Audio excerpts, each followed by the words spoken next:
We are back. Happy Wednesday. Good to see you. We had quiz 3 turned in last night. We'll get that graded soon. We are moving along. Chapter, 6 here? Introduction to reactions. We'll see that, how it relates to a few things we've already talked about. There's a lot of topics in this that relate to general chemistry, so you'll see some familiar things. But again, we'll be working examples with OChem now, so stay tuned. Don't be too complacent here. I know a lot of these topics, the first few chapters are review for you. And nowadays, some of your Gen Chem instructors use a lot more OChem examples. So, it can kind of be different for you that way. But we'll review the topics thoroughly enough, you'll see. So hopefully going into chapter 7 and 8, which are the big heavy dose of reactions coming up, you'll be okay with that. We will finish on Friday, I think. So homework 6, corresponding to chapter 6, of course, will be due on Friday. Now, talking about reactions, let's look at a few famous reactions over here. And these are very important from energy point of view, from a political point of view, you could say, geopolitics, whatever, historical point of view. You should appreciate these reactions. And by reactions, you're already, I think, familiar enough to know that we're talking about converting one material into another. Okay, so either we're interested in that new material or we're interested in the energy that comes out of that reaction. And I think this is the real neat thing about chemistry. You're changing things fundamentally, right? The essence of change. It's also the essence of industry and economy as well. You're taking something cheap and making something valuable that you can sell. So everything really comes down to this, your control over chemical reactivity, what you can produce. So, as you're focused on those few reactions you've got to learn in chapters 7 and 8, take a step back once in a while and appreciate what's going on here, okay? Creating new things, the essence of creation, you could say. Hydrocarbons, we saw this before. They burn, right? Combine with oxygen to make CO2 and water and the energy, tremendous amount of heat. And we'll see how much heat is generated there. Very exothermic reaction, and why does it work? Well, the energies in these bonds, the change in enthalpy is favorable, highly negative. And plus, these are gas molecules, so the entropy change is favorable. It's becoming more random. So we'll see that these are hundreds of kilocalories per mole coming out of these reactions. You're familiar, like octane, right? Gasoline or diesel fuel or any of the other fuels, natural gas. There you go. A little side note here, these aren't always clean. So instead of just carbon dioxide, sometimes we get carbon monoxide. And depending on where you get the hydrocarbon source, if there's nitrogen or sulfur in there, you can get nitrogen oxides or sulfur oxides, and these can be a problem. These are pollutant materials, right? And so in cars, we have a special device, right? The catalytic converter, which in the presence of more oxygen, it's a rhodium catalyst. Very expensive metal, by the way. That catalytic converter has to work very well to convert these partially oxidized materials, which are toxic, back to the fully oxidized form, CO2, okay? So yeah, energy and some solutions there with that. So it's really another secondary reaction that deals with the pollution there. And then we have cellulose, which are the plant fibers, the woody fibers in plants and naturally materials. That's not food. We can't digest cellulose. It's roughage in our diet, which is actually a beneficial thing. That's why you should eat your fruits and vegetables. But we'd like to be able to convert cellulose cleanly into glucose because cellulose is just polyglucose, okay? When we do that with strong acid catalysts, we generate a lot of byproducts. If you've lived in the Midwest and been by a sugar refinery, you know what I'm talking about here. Sugar beets or sugar cane is converted into glucose. Mainly that's the starch part, but a lot of the cellulose, the woody fibers, are just wasted in the plant. Okay, so that's just burned off or whatever. We'd like to recoup all the glucose coming out of the plant, including the cellulose fibers, and convert that with higher efficiency here. So if you can come up with better catalysts or better processes for this, you can become a millionaire or billionaire quite quickly, okay? A lot of people are working on this. New catalysts right here. You think it's a simple problem, but it's actually not, okay? And then when we get to glucose, we can digest that with yeast. Fermentation process produces ethanol, which can go into regular combustion engines, and a lot of fuels you'll see at the gas pump are blended with ethanol, especially in the Midwest and in Brazil. Brazil, I think, has some vehicles that work on up to 85% ethanol. Any Brazilian missionaries out there? Maybe remember? Okay, usually there's some there, but this becomes an efficient fuel there.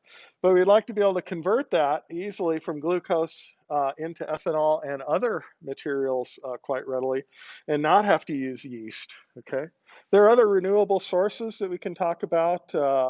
Biodiesel from plant oils. Maybe you've heard about that. And we'll see that later when we talk about esters.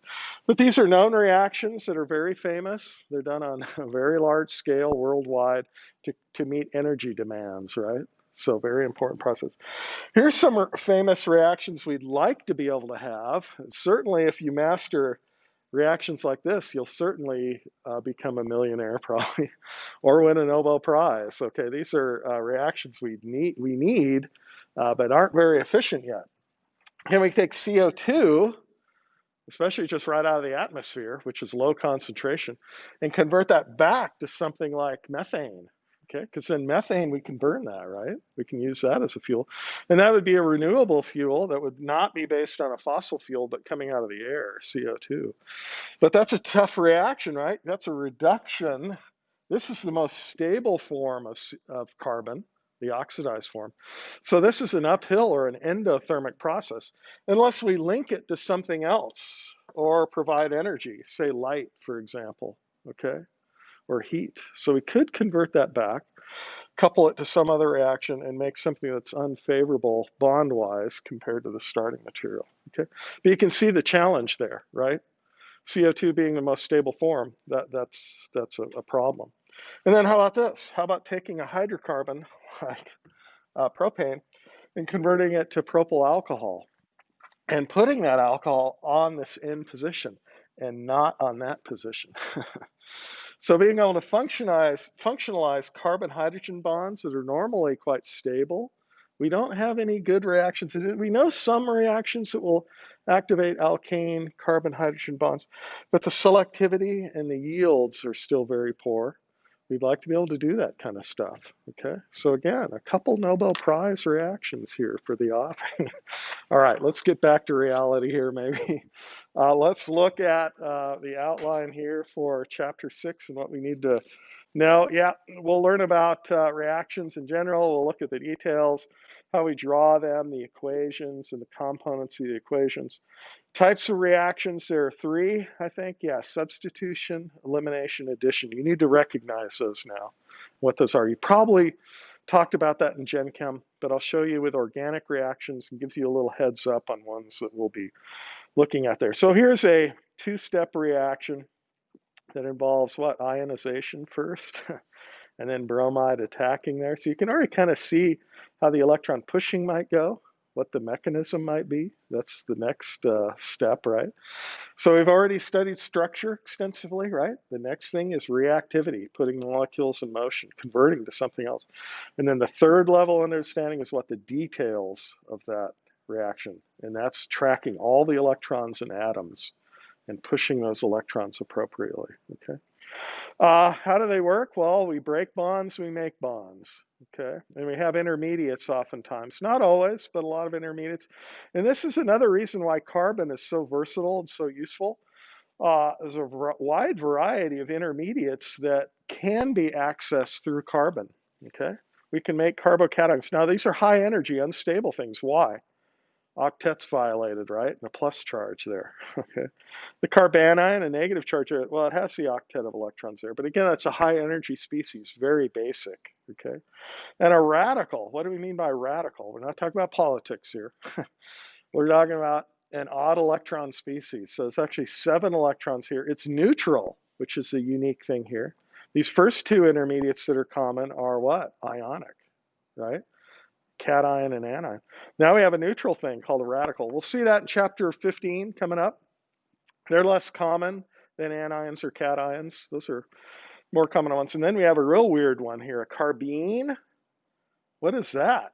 A lone pair on carbon with 2 bonds? Yeah, count up your formal charge here. It is neutral also, okay? This is, thought of as the lower oxidation state, the lower valency of carbon. And indeed, carbenes can be intermediates. They're typically associated with metals, and they're very high energy reactive things because what? They don't have the octet of electrons here. We'll look at the details of bond strengths through bond dissociation energies, BDEs. We'll have some tables we can look at there. If we're breaking bonds, that's an endothermic process. If we're making bonds, bringing together reactive intermediates to create the products or stable intermediate, that's exothermic. So yeah, you should be familiar with endothermic, exothermic before, talking about the change in the bond energies, delta H, okay. All reactions are a function of free energy, which is a combination of enthalpy and entropy, energy in bonds, and then the randomness. We already mentioned some of that. We'll review that a little bit here with the equilibrium expression, the K here, and that relates through the logarithmic function to the free energy here, okay. Then we'll do some energy diagrams, some simple mechanisms. We'll talk about the kinetics, which is the barrier, the activation energy between the two, and that's the only thing that matters there. It's different than the free energy. That's the thermodynamics, the overall heat of the reaction. Those are independent normally. And then the kinetics is the barrier, how high the barrier is between. We'll talk about what catalysis can do and some little bit about enzymes there. Maybe let's do the demos right away so I'm not rushed at the end here. Let's show you what catalysts can do. So speaking of energy diagrams, we've got this thing where the reaction progresses here and the energy here, and here's our starting materials and here's our products, okay? So this is an exothermic reaction because this change in energy right here is negative. We're going to a lower energy point, more stable.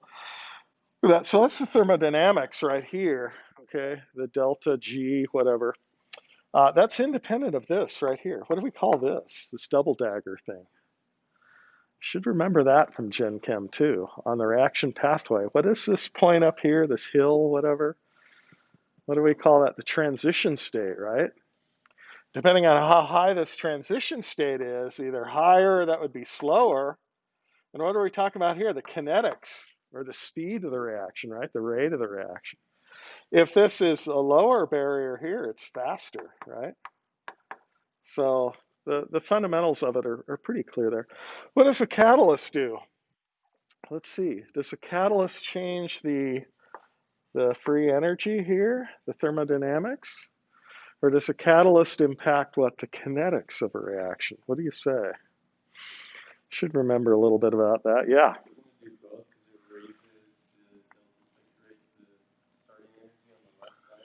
Okay. Can a catalyst raise the starting energy here on the left side? Someone's asking. So a catalyst might bring down the transition state. It might provide a different path that's lower overall. So this would be how a catalyst would work. And notice a catalyst has no effect on the free energy overall. You just get to equilibrium, or you get to your end product faster.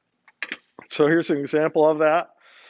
This is peroxide in the presence of soap. And the soap's in there just a little bit with the peroxide. I'm going to add the catalyst, which is potassium triiodide. And don't worry, there's no boom or anything, but you'll see it faster. Peroxide is an unstable molecule. It has an oxygen-oxygen bond. We'll get to that with bond dissociation energies. But you can decompose the peroxide very quickly with the catalyst. The peroxide's fine on its own right now. It's not doing anything. The barrier is really high without the catalyst there. Okay. It will dissipate. If peroxide sits around long enough, it dissipates, but it's slow. But if you have the catalyst here, you have a new barrier there, and hopefully it'll go fast. Work your magic there. Oh, there it goes. Okay. See a reaction going on. That's the water that's formed by the peroxide mixing quickly with the soap. Okay, and we get the effect there. Okay, very good. Maybe at 8 in the morning, that's not too impressive, but okay, yeah. Okay, maybe it is. A few people woke up, that's good. All right, I like this one too. This is called the oscillating clock reaction. This involves a couple metals at different oxidation states. Oh, danger, warning. I probably should have gloves on, sorry. Also involves peroxide. So there's 3 components to this. Let me get about a third of that solution in there. Hopefully you can see this well against a white background maybe. Solution B. I like how they label these things for us because even dumb professors can do this then if you add them in the right order. Let's see. I don't know. And the components C here. The first color change, there's a couple different dyes in there too, depending on the concentration of the metals as the peroxide works on the oxidation state of the metal. It's blue right now, and it should change back to yellow. Oop, get a blank paper. Yep. Hopefully you can see that behind a. So it went back to blue. With a little bit of time, the concentration change goes back to yellow. Should go back to blue, dark yellow, back to blue. Yeah, kind of a Harry Potter type reaction, I think. I'm not going to give you the details of that, but it involves a dye molecule. And the kinetics of the reaction, you see the timing, you know, that's linked to the concentrations. And I did mix it correctly, I think. It is working, right? Okay. So hopefully that shows up on the video. Okay, but yeah, back to yellow. It'll cycle for quite a few more times. Eventually the peroxide dissipates completely. But there's a timing event there, right? The rates of the reactions are a little bit different. And like I said, it's a complicated reaction. There are multiple things happening in there. So this is not typical of a lot of reactions we look at. But anyway, it's kind of fun. Okay, good. We got those in. Let's get back to some other stuff we need to know here. And I like to give a heads up here on reactions that are coming up in chapters, 7 and 8 before exam 2. So these reactions are practical things we're going to be looking at. So here's what we're going to call a leaving group, okay? So this group's going to depart. We're going to do a substitution reaction here with a nucleophile. And a nucleophile has to have at least a pair of electrons. A lot of times it's charged, sometimes it's neutral here. And what we'll get is the nucleophile now is on the organic framework, the organic substrate, whatever. And the leaving group has departed, okay? Now, if we do this type of reaction with a primary or a secondary substrate, notice right here I had a tert-butyl leaving group, okay? So remember those fragments. And I like to emphasize this right off the bat because there are differences to these reactions depending on what type of a leaving group it is. This one we call what? A tertiary leaving group. This one would be primary, okay? Because that carbon here that has the leaving group only has 1 carbon on it, okay? This one here, isopropyl, what is a secondary leaving group, okay? And so, yeah, these can go, and these reactions here are fine. But the rate of these reactions with the primary and secondary will equal some rate constant K times the concentration of the starting material in molarity times the concentration of the nucleophile. We'll call these bimolecular reactions, okay? And this will be a typical SN2 type reaction, substitution nucleophilic bimolecular. This rate constant has to do with the speed of the reaction. And notice the speed of the reaction depends on both the starting material and the reagent, the nucleophile, okay? And that's just something fundamental about the mechanism that we'll have to get to. Now, if you do this reaction with the tertiary, though, the rate here is proportional through some rate constant to just the starting material, just the tert-butyl leaving group. It does not involve the concentration of the nucleophile if it's tertiary. So there's a change in the mechanism then, okay? So these simple substitution reactions, even though they're simple, and we'll be able to see, you know, what type of nucleophiles we're talking about, what type of products we can get. Now here's another twist here. if we have a reagent that's considered to be a strong base, okay, with at least one lone pair and charged, normally strong bases are charged, we don't get a substitution reaction.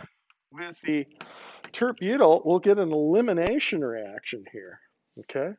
So the top two are substitutions, this bottom one's an elimination here. And, we'll have to see what this is. If this is a strong enough base, if its conjugate acid has a high pKa, for example, that means the base is going to, the conjugate acid would be very weak. And then the base would be very strong, okay? So we're going to combine these ideas of acid-base strengths with how nucleophilic a reagent can be to either do a substitution. But, there's a couple things going on here. So the mechanism is variable. So we'll have to examine that carefully. So we're looking at reactions. That's the second level of understanding in OChem. But this merges with the mechanism now. Okay, we're going to show you a variety of reactions where that can be very important. Now, why do we need to know the mechanism and the reactions? Well, you can already see here. To understand this variability here, we need to know something about the mechanism, how the electrons are going, and what are the factors that affect substitution versus elimination. But also beyond that, once we understand a reaction fully, what can we do? We can make variations of that reaction. We can create new products. We can do different things. We have complete control of a reaction. And this isn't just reactions in a beaker. We can understand how catalysts work, enzymes work, how different substrates biologically work, how drugs work, how they function. We can create new materials that way. So our level of understanding here unpacks a number of things. Now, I should say something of a practical sense for this course. We fully expect that most of you, we could say all of you, are not going to become organic chemists. So why are you in this class for a whole year? That was the question the first day, right?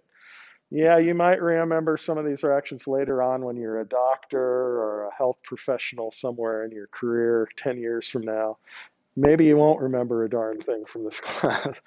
But if you retain some of this understanding, or at least an appreciation, in fact, if you master some of this material and go on, you're in a position in whatever organization or company you're working for, if you know about OChem, you're better prepared to make fundamental contributions to those efforts, to that company, whatever. So this understanding will carry over in a significant way for you in this level. Even though it's going to be difficult, some of these things are going to be quite tedious. Don't worry about it. You're going to figure this out. So how do reactions work? Mechanism. Here we mentioned mechanism. Well, all mechanisms, follow this thing, delta G, delta H minus T, delta S. Okay, this is the energy in what? Bonds, enthalpy.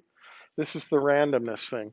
Now, most reactions in OChem are in condensed phase. They're all solvated. So the change in entropy is not going to be significant. A lot of times we ignore that, okay? If it's producing a lot of gas molecules at higher temperature, you can see that can dramatically favor overall a reaction, even if the enthalpy is not favored, okay? So entropy has a way of creeping up on you that way. All reactions, though, involve this. The HOMO, which is the highest occupied molecular orbital. There's at least a pair of electrons there. Fill into what? Into the LUMO, okay? Which is the lowest unoccupied molecular orbital. It has to be empty. And so what do we key on here? Well, functional groups. That's why we call them functional groups. That's where the reactivity is conserved. All alcohols have similar properties and reactivity, for example. All alkenes have similar reactivity and properties. So we can focus on that. Where is the HOMO? Where is the LUMO? You can look back up here and say, well, that's probably what? A HOMO. So where's a LUMO here? Well, it might be this, what, sigma star, okay? Where our nucleophile could fill in there. Oh, I'm already giving you away some of the mechanism, okay? You can kind of see how that nucleophile can get on there and kick off the leaving group, okay? So there's a little bit of fundamentals there, but focusing on that. And then the base strength here, we'll get into that later now. Let's look at the typical components of a reaction. And here's what reactions always have. They have the starting material or the substrate, okay? That's where we begin. This one has acetone going in. And then we have a reagent here, methyl magnesium bromide. Well, there's kind of a complicated one. That's a Grignard reagent. You'll learn about that in details 352, actually. And this is a two-step reaction.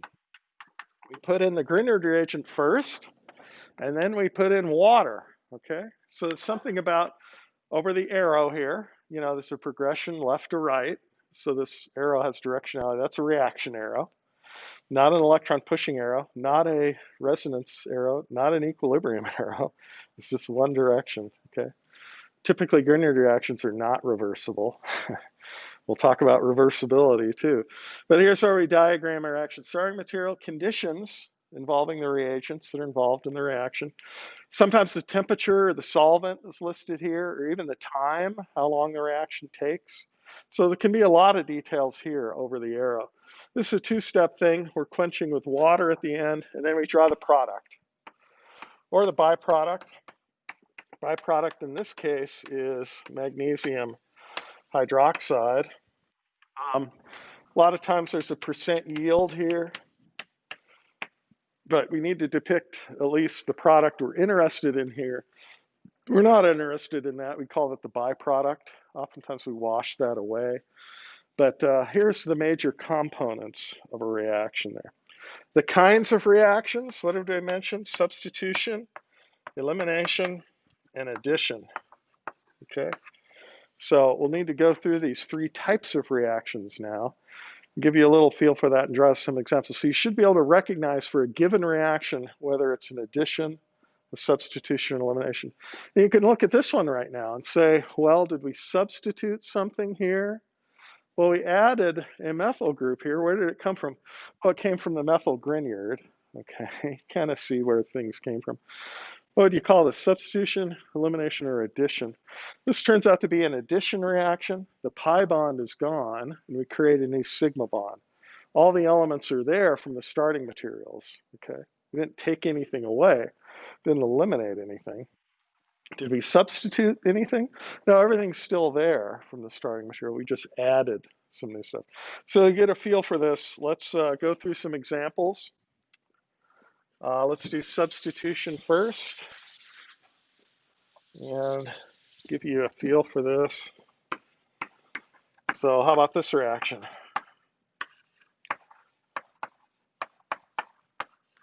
Now acetone's listed under the arrow because acetone is the solvent for this reaction. Okay, so that can vary. This turns out to be critical for the success of this reaction. And what we're going to go to the product here, which is iodide, and then sodium chloride's our byproduct. And that actually is not soluble in acetone. It will precipitate out. So sometimes we get some physical properties of a reaction. Is this a substitution reaction? What did we substitute? Yeah, we lost the chloride and we added the iodide. Now it's not an addition reaction because it's a clean substitution. Everything is still there on the substrate side, and we just took one functional group off and put on a new functional group. So indeed it is a substitution reaction. And those are typical where you have the reactivity here is sp3 at that position, and it's still sp3. So you can kind of track hybridization to help keep track of these things. So here's another substitution, a little more complicated. First, we're going to treat with sodium hydride. That's going to take off this hydrogen here. You could do a pKa analysis here of the alcohol and hydrogen, which is a byproduct there. That'll form O- right here. And then we're going to put in methyl bromide. Okay. And our reaction here is this. We're going to form the new methyl ether from the alcohol. So what do we substitute? We took off a hydrogen. You always have to take off something, substitution, put something else on right there. What did we put on? We put on the methyl group. So that's clearly a substitution type reaction. Here's a more complicated one still. Here's benzene. We're going to react it with bromine and ferric bromide. And we're going to create bromobenzene. Now this one's a little trickier too because we don't always show all the hydrogens in a starting material. There are 6 hydrogens here on benzene. Look, we substitute just one of them for a bromine. Okay, so another substitution reaction. Okay, questions on substitution? And I think, you'll see all the other 2 examples, what addition and elimination here, you'll get a little better feel for it. Now, elimination's a little bit different. Let's have a general depiction here, X, Y. Okay, and, X and Y might be a functional group or a hydrogen, whatever. And we're going to take off X and Y. And X and Y don't always end up bonded to each other, but look at that. So we eliminated what X and Y. Everything else is still there, but clearly we broke a couple bonds, pulled something off, created the alkene here. Okay, so we call that an elimination reaction. And plus we went from what, sp3 hybridized down to what? sp2, which is a hallmark elimination. It's a way to form pi bonds, alkenes or alkynes. Let's look at a specific example here. Here we have this bromide. We're going to treat with sodium ethoxide. The sodium ethoxide is a strong enough base to do elimination reactions. It'll do some substitution in this case, but it'll go to this plus ethanol plus sodium bromide. Should have that on there. Okay. So yeah, a couple byproducts there. But the alkene, you see, we're losing a hydrogen here and the bromide right there. So clearly an elimination. How about this one? So we can have an alcohol, treat it with sulfuric acid. Okay. And what do we get here? We're going to get the alkene. And water will be a byproduct. This is called a dehydration reaction. Okay, with strong enough acid, we can do that. But again, you see the rehybridization, you see the loss of some functional groups there. Okay, eliminations. How about additions now? Let's do those. And additions, you could say, well, they're just kind of the reverse of eliminations, right? We've got an alkene, and we're going to add some reagent. And we're going to go to some new product. Okay. So you see we went to sp2 to sp3, and the alkene's gone now, and we've added something new. Okay. We haven't taken anything away at all, right? Substitution is a little bit tricky there because you take something off and add something on. Usually that's a clean, addition of a nucleophile and then loss of a leaving group. This is a little bit different here, right, with the pi bond going away. So how about this? And that's, drawing the reaction a little bit differently. I could have had the bromine, the Br2, on top of the arrow. Okay. The thing we're interested in is usually the carbon substrate. And so what does this go to? It will go to the dibromide. Okay. That's a reaction we'll see coming up very soon. Okay, bromination of alkenes. You see it as an addition. How about this one? Now we can think about this. We're going to add hydrogen and bromine from HBr, hydrobromic acid. And we're going to add it there. And this is a little bit different there because now we're thinking about, well, let's see, I put hydrogen here on this end. And I put bromine here on that end. So we already need to be thinking about what the mechanism to figure out why I didn't put bromide there and why I put it there. Okay, so stay tuned for that. That's called regioselectivity. That will be an important issue that will come out of our mechanistic analysis. Here's one. It's done on very large scale. Ethylene plus osmium tetroxide and water. And the product is this, ethylene glycol. Anybody know what ethylene glycol is used for? It's another car-related thing. It's antifreeze. It's in your radiator. Has a very high boiling point and large heat capacity too. So useful material and antifreeze. So ethylene glycol. But all you need to recognize here is, here's the reagents. Here's the starting material, ethylene, and clearly an addition type reaction. 2 alcohols now on there. Okay. Questions on that? Just the general types of reaction. All right, let's look at bond making and bond breaking. Let's get into the details of reactions here. Obviously, we've changed those substrates and done some things. Let's begin by looking at the mechanism. Mechanisms, keep track of the bond breaking and the bond making process. It counts for everything, the intermediates, the products, the byproducts here. There are 2 types, concerted mechanisms. Concerted happen all at once. So let's look at this one again. Going to the iodide. Okay, we had it in acetone, whatever. So how does this work? Well, here's our nucleophile, which will be I minus, okay? And sometimes it's hard to see within the reagents, what's the nucleophile, what's the electron? Sodium iodide, you should ionize it that way, right? The metal is always the cation part. So how does this work? If it's concerted, look, you can attack that carbon. And why are we attacking that carbon? Well, that's partially positively charged, right? This is a polar covalent bond. So all those principles that we covered before carry over that will help your understanding here. So as the bond making is occurring here, we have the bond breaking event happening what? Simultaneously. Okay. This is a bimolecular SN2 reaction that we'll learn about later on. But that would be concerted. Let's look at stepwise. Stepwise reactions involve multiple intermediates, and they're a little bit harder mechanistically.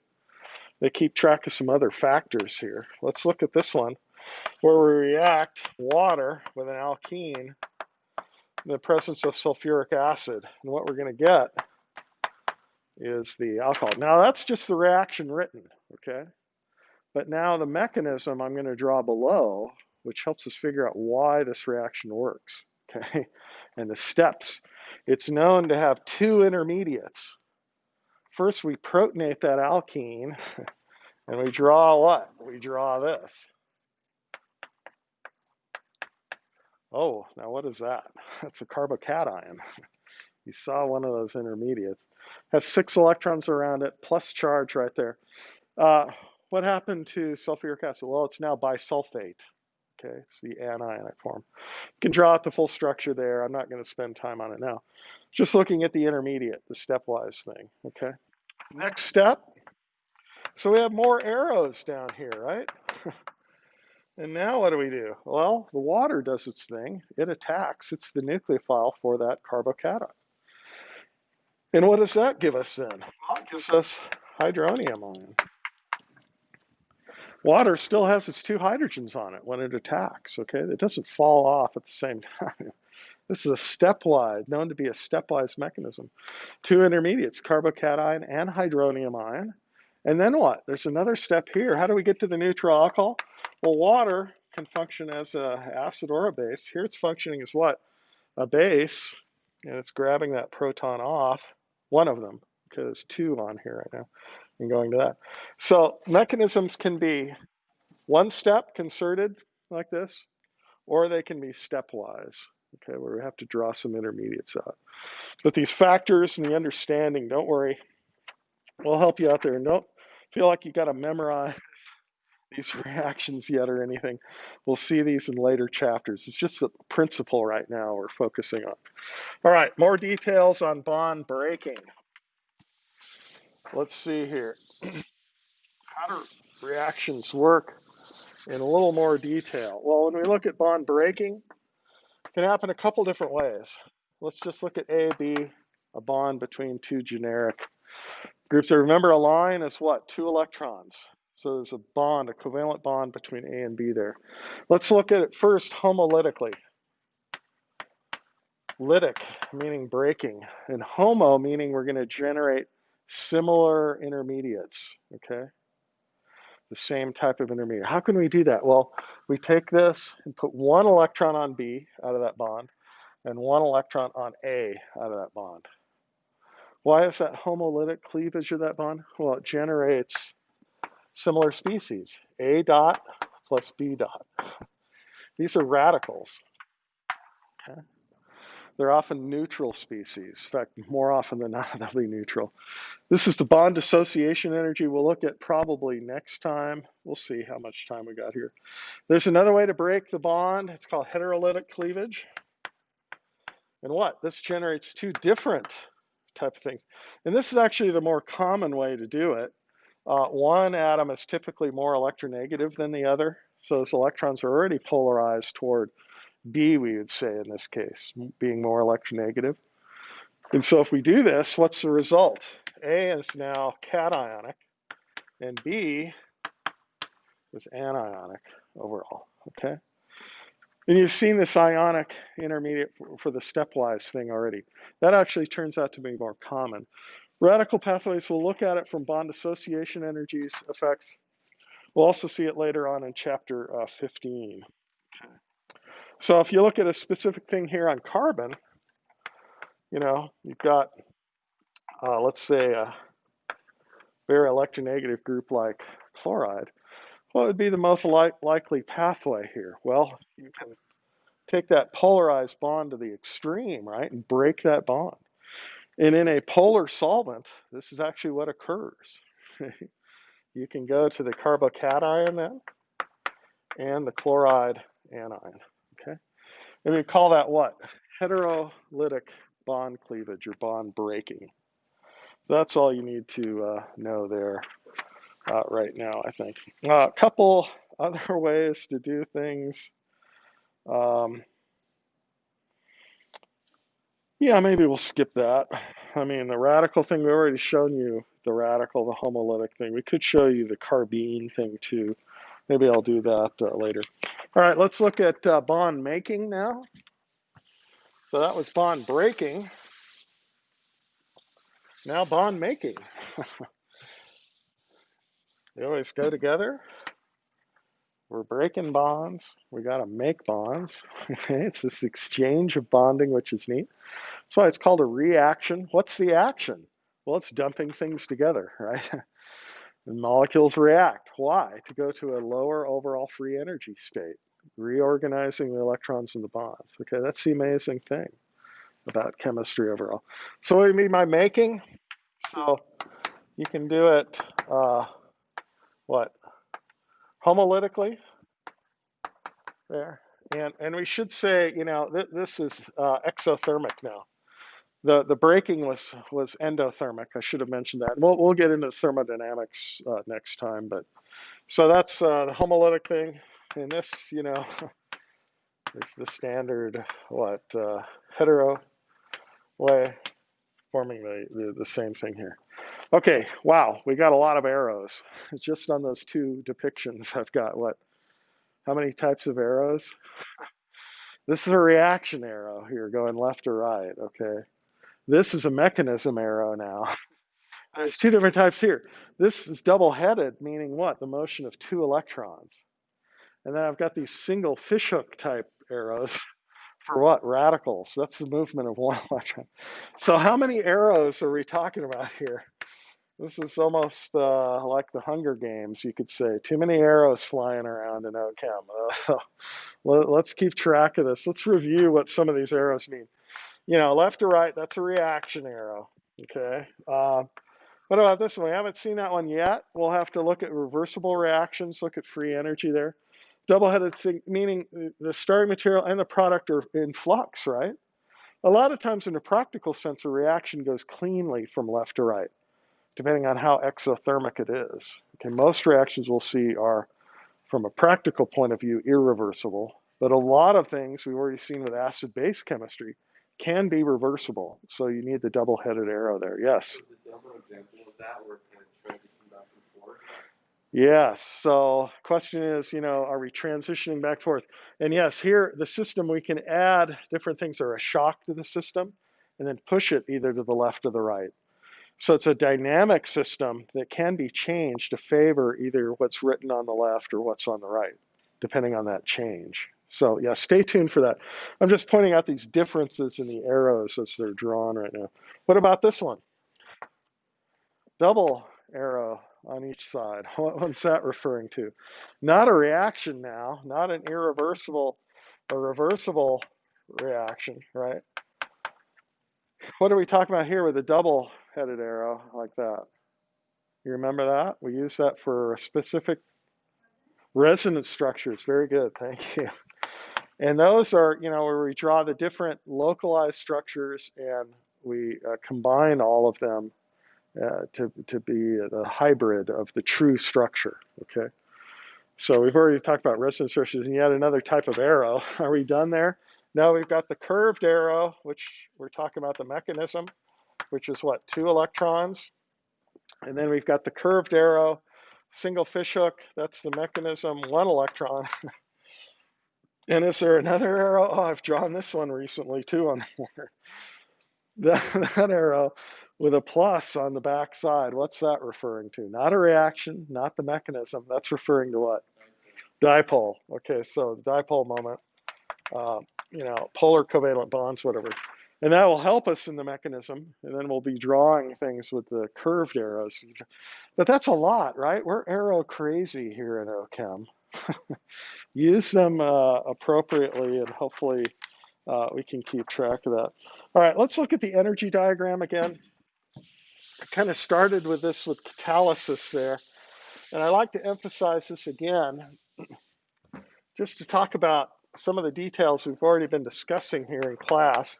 Here's our reaction progressing. Here's our energy going up on the other axis.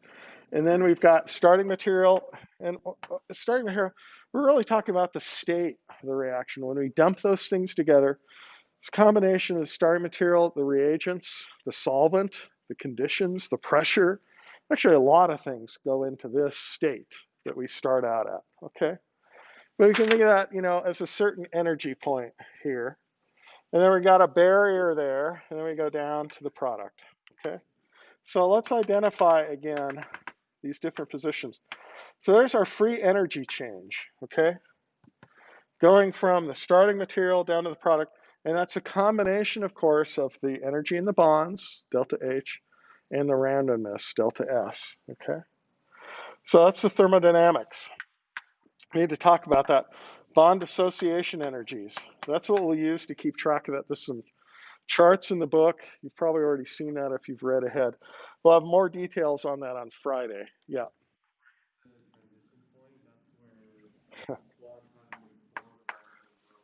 Yeah.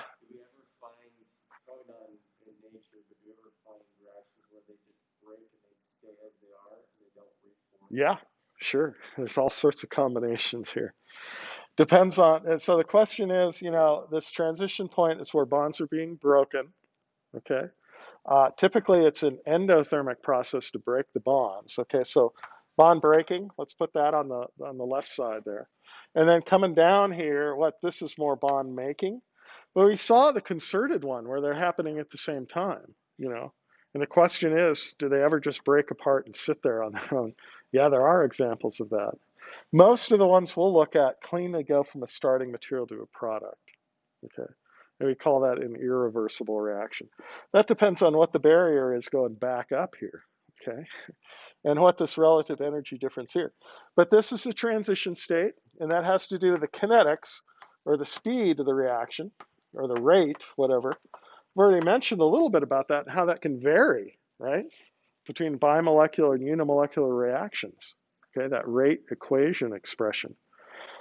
It can depend on the concentration of different things. So we'll have to look at that combined with the mechanism next time. So stay tuned for that. As it's drawn here, is this an exothermic or an endothermic reaction overall? Is delta G becoming more negative? Yeah. You see the energy here is lower on the diagram. So this would be for an exothermic reaction. We don't know the speed here of the reaction, we'd have to measure it. But if we could lower that barrier, it would become faster. If there's anything that would raise that barrier, it becomes slower. Okay. So you already have a lot of understanding here. It's actually a three-dimensional surface, energy surface, that includes a lot of factors. We're just looking at it in 2 dimensions here drawn on the board, which is really a simplification of it. But it lets us talk about the free energy change and the rate. So it's a useful, although oversimplified, view of what a reaction is. But those factors, have to do with the structure of the starting materials and the nature of the reagents. And that's what we'll get into next time. Yeah, so very good. We'll end it right there. Thank you. See you on Friday. Very good. Okay.